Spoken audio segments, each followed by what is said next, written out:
teachings of the French Revolution will be the same yeast that will ferment this end-time cataclysm. Well, what happened after the French Revolution and during it? Mazzini and Pike, Albert Pike, the founder of Scottish Rite Freemasonry, developed a plan for 3 world wars so that eventually every nation would be willing to surrender its national sovereignty to a world government. The first war was to end the Tsarist regime in Russia. The second war was to allow the Soviet Union to control Europe. The third world war was to be in the Middle East between Muslims and Jews and would result in Armageddon. That's what they said. This has been on document long time. It even was in the British Museum, and people could go and read it over there. So they wanted to create this ordo ab chaos, this order out of chaos. Orthodoxism had to be subjected to Rome. Protestantism had to be eradicated. The Protestant nations were cut out, and enforced atheism was subjected and forced upon them for the over 80 years of the rule of communism. And once that religion had been watered down to non-existence, the plug was pulled out under communism. And these 3 wars that were to be fought were to bring it about. Now, here in the United States, they brought the Statue of Liberty. According to UNESCO itself, the Statue of Liberty, this is UNESCO writing its own word book. The 7 sun rays emanating from Mitra's halo symbolize his triumph over the forces of darkness. Now remember that in the occult, the forces of darkness represent Jesus Christ. The throne in the north, the throne of God, is in darkness. The Latin text is a dedication by fellow priest to Sextus Pompeius Maximus, Roman period. The head of the Statue of Liberty, I'm quoting from UNESCO document here, is adorned with Mitra's 7 rays, and the flame she holds is also a sun symbol. So the same symbol that fired the French Revolution, the Jacobin hat, is the symbol of the United States. That's scary. That's scary. The Statue of Liberty, if you look at its base, there is its cornerstone. Do you recognize the symbol on it? It was Masonically laid. It was a Masonic gift to the United States by France, transferring the heart of the philosophy to the United States. They knew it would take time to ferment and reach fruition, which it is now rapidly doing. But this has been their aim from the very beginning.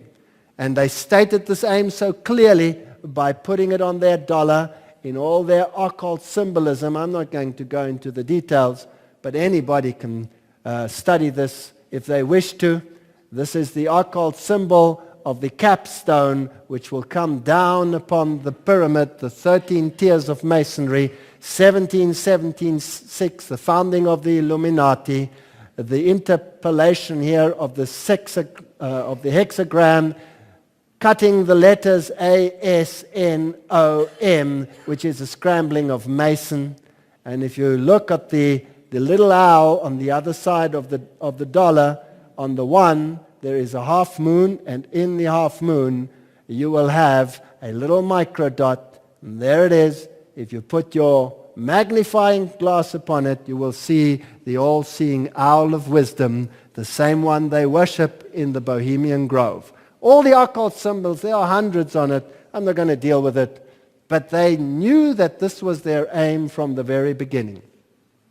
In the Second World War, these were the main movers and shakers. Everybody knows who these 3 individuals were. They were Churchill, Roosevelt, and Stalin.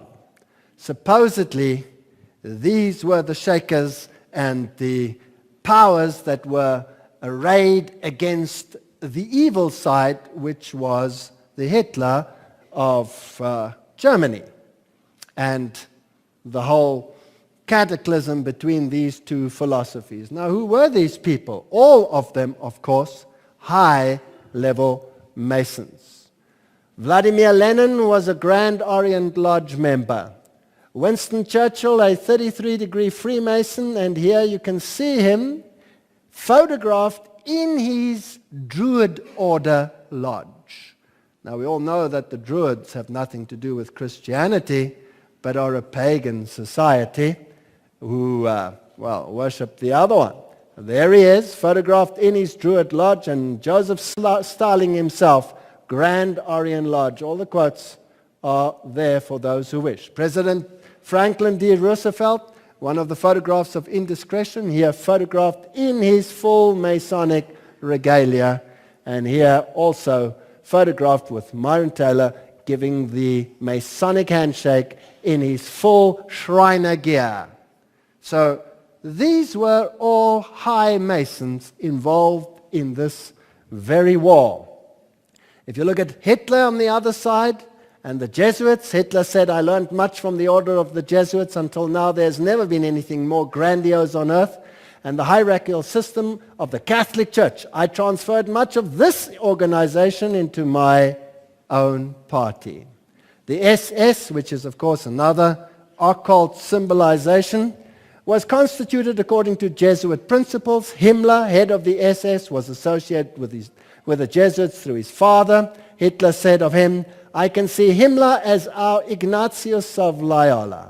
Joseph Goebbels was a trained Jesuit. So both sides, warring against the other, were just the Hegelian dialectic. One thesis, the other antithesis. Out of this should develop the synthesis, which was to eradicate all opposition to the beast power, so that eventually they would come to the point where they say, who can make war against him? We cannot. We either join him or we die. That was the only solution. So priests were involved in the movement of Adolf Hitler, no matter how much they deny it. They are the cardinals giving the signs. Here they all are, all of them in harmony, one with the other. And after this cataclysm, the heroes of this war were the Churchills and the de Gaulles and all of these allied powers. And Winston Churchill then said, "The creation of an authoritative world order is the ultimate aim to which we must strive." Charles de Gaulle said, "Nations must unite in a world government or perish." I'm not quoting the small fries, I'm quoting the big guns here. And after the Cold War, which was to serve the purpose of making the entire world subservient to this system without anyone knowing how it was done, who got the honor and the glory for this activity? Let's look at it. 2,400 of his faithful here to welcome him. He's waving to the crowd.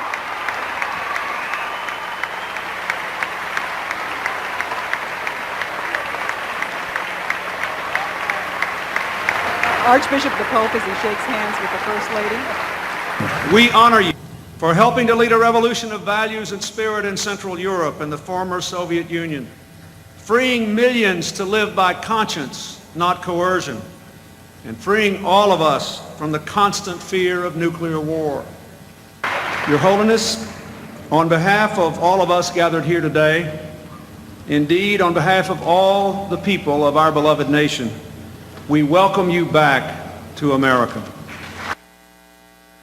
So the stage was set, and it was time to pay homage to the beast.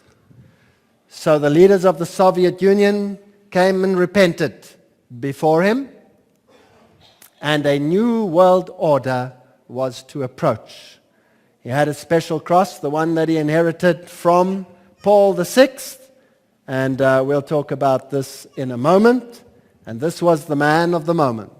In the book Keys of This Blood, Malachi Martin wrote, clearly the new agenda, heaven's agenda, the grand design of God, Masonic language, by the way, for the new world order had begun. And Pope John Paul would stride now in the arena of the Millennium Endgame as something more than a geopolitical giant of his age. He was and remains the serene and confident, another Masonic language, servant of the grand design. So here was the climax of history about to be implemented. Pope John Paul II, speaking at the United Nations, asking for the nations to come together.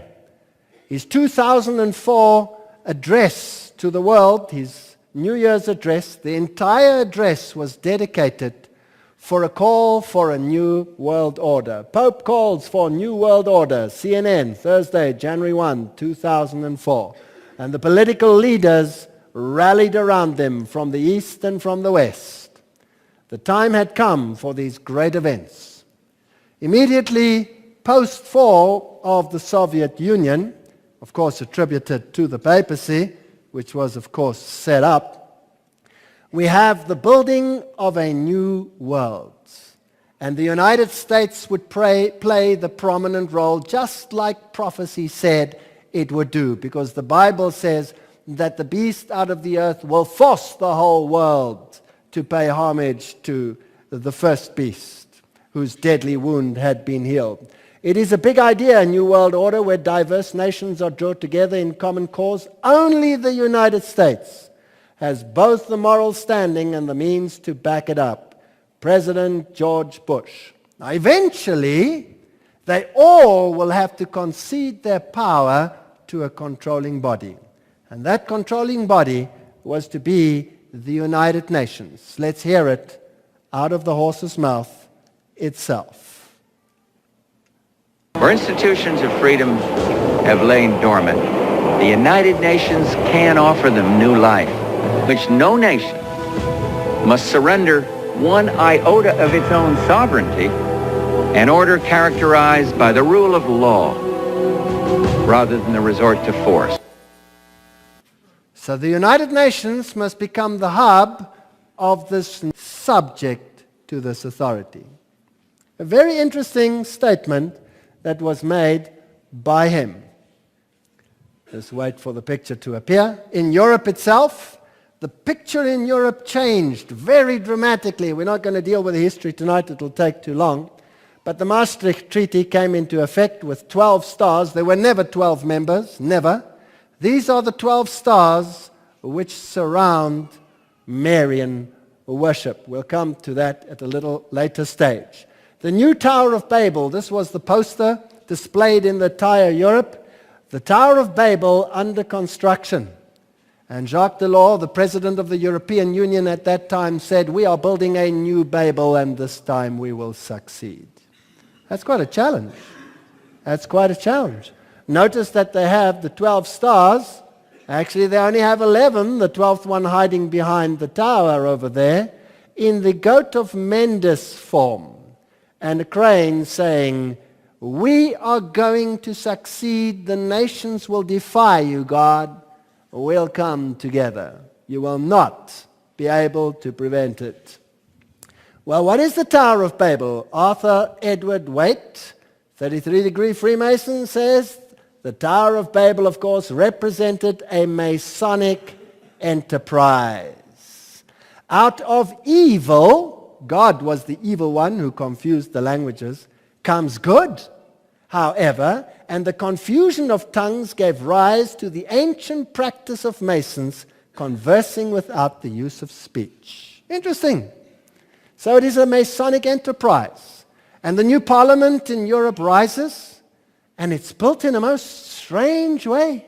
A circular building with a scaffold represented around it. It is, by their own admission, a representation of the Tower of Babel. There it is. Under construction, a new Babel arises. The new European identity card on the back has the goat of Mendes, and they put it right in your face, hiding it on public display. This is the worship of the counter to Jesus Christ, because that's the only way they can get all religions and all nations to come together.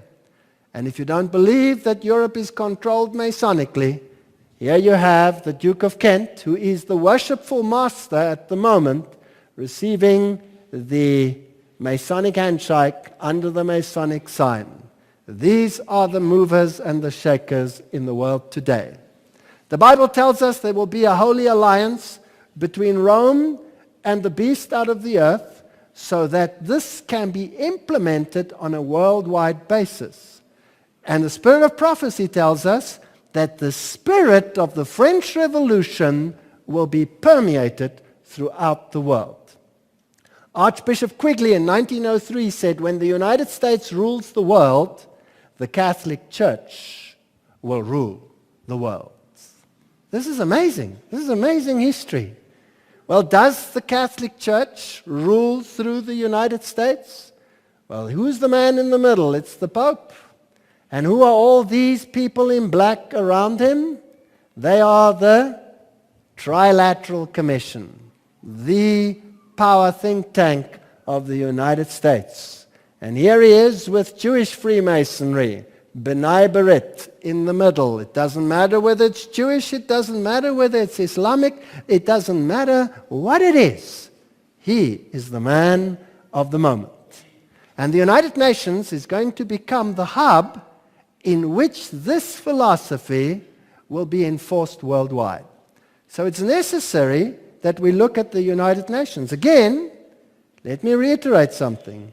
Logic demands that if all nations are going to come together politically and ideologically, that's religiously, and unite upon one principle, then it has to, by definition, exclude Jesus Christ. Logic demands it. So the United Nations really has no other choice. U Thant, he was the third Secretary General of the United Nations. He said, world federalists hold before us the vision of a unified mankind living in peace under a just world order. The heart of their program, a world under law, is realistic and attainable. That's their aim. They want to control the entire world. Here is U Thant with Pope Paul VI. Now, U Thant was a Marxist. Here is Waldheim, a subsequent Secretary General, with the Pope, the same one, receiving the same hearty welcome. What was his philosophy that caused him so much problems? He was a fascist. So two opposing philosophies show you that it doesn't really make any difference what philosophy they had. That's just the front. That's the Hegelian dualism. You know, the thesis and the antithesis. It's what goes on behind the scenes. So what does go on behind the scenes? Pope Paul VI, the one who received these early movers in the United Nations, here with his bent cross, the symbol of Lucifer, the decimated Jesus Christ with his arms in the Masonic triangle upside down, and of course the pine cone on there, the symbol of Lucifer, wrote a papal encyclical that called on the nations to abandon sovereignty and to form a world government. So there it came from the papacy itself. Here is the broken cross. It is a symbol used by Satanists, the broken cross, black magicians, sorcerers. It's made to represent the biblical term mark of the beast. That's just the source. Now, the United Nations to the public appeared to be a political organization. But really it was setting up the kingdom of someone else. So let's look at this. What about a spiritual United Nations? The newsletter World Goodwill, which is an official United Nations organization, says the following. One interfaith organization is called the Temple of Understanding.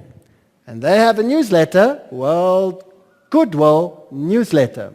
Founded by Juliet Hollister in 1960, the Temple of Understanding has as one of its goals the creation of a spiritual United Nations. Now, who were the founders of this Temple of Understanding? It's important that we see who the people are. Well, here they are. U Thant, the Secretary General of the United Nations at that time. Eleanor Roosevelt, the wife of President Roosevelt. Thomas Merton, Nehru, Anwar Sadat, Radhakrishnan, all the top movers in the world, politically and otherwise. Where were they based? in New York at the Cathedral of St. John's the Divine. Does that make you nervous again? The St. John's the Divine? Firstly, remember this. Already just in the name of the cathedral, there is a blasphemy. Why? Because St. John was never divine. He was never divine. This is a misnomer. This is a secret Luciferian code. There is the largest cathedral in the world. It's in New York. It's the Episcopal Diocese. That's where they had the female Christ and all of those things. They have a huge statue of pagan deities, Apollo carrying the world. And now let's have a look at another very prominent United Nations man involved in this centrality. And that man is Robert Miller, former Assistant Secretary General of the United Nations, also said, we must move as quickly as possible to a one-world government, a one-world religion, and a one-world leader. And there you have the full catastrophe. A one-world government, a one-world religion, and a one-world leader. Then you have the fasciae, the fascism, one leader to which the world looks for leadership on these issues. Now, behind the United Nations, again, you will have the top thinkers. We looked at him last night, just briefly. I just sowed the seed. His name was Teilhard de Chardin, the Jesuit. And